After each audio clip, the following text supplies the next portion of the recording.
Bras de fer entre l'opposition et le gouvernement au Gabon. L'opposition avait prévu un meeting samedi 20 décembre à Libreville, la capitale, mais le ministre de l'Intérieur, Guy Bertrand Mapongou, a finalement interdit le rassemblement, en cause une éventualité d'infiltration et perturbation qui pourrait entraîner de possibles troubles à l'ordre public, une thèse que contestent ses détracteurs. Mon sentiment est d'abord un sentiment de révolte. Je suis révolté.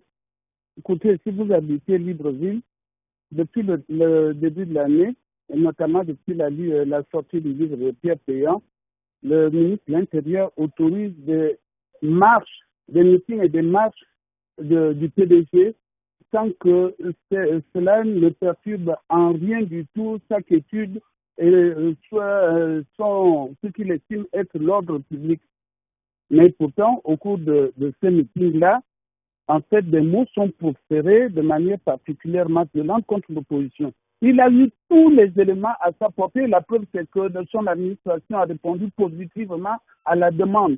Ce n'est pas sur la base d'une procédure judiciaire, c'est sur la base du fait qu'il a une autre appréciation. Pour le gouvernement, cette décision est motivée par le souci de garantir la sécurité nationale. L'opposition, chaque fois qu'elle sollicite du gouvernement des autorisations, les obtient. L'opposition a obtenu une manifestation à Port-Gentil qui a d'ailleurs été encadrée par la police nationale. Donc il n'y a aucun problème à ce qu'une opposition manifeste dans un pays, c'est normal.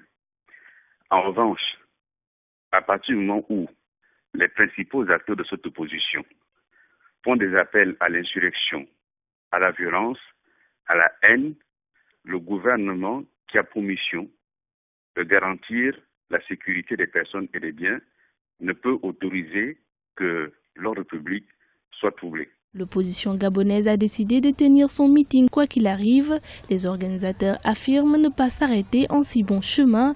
À l'approche de la présidentielle de 2016, les tensions restent vives au sein de la classe politique.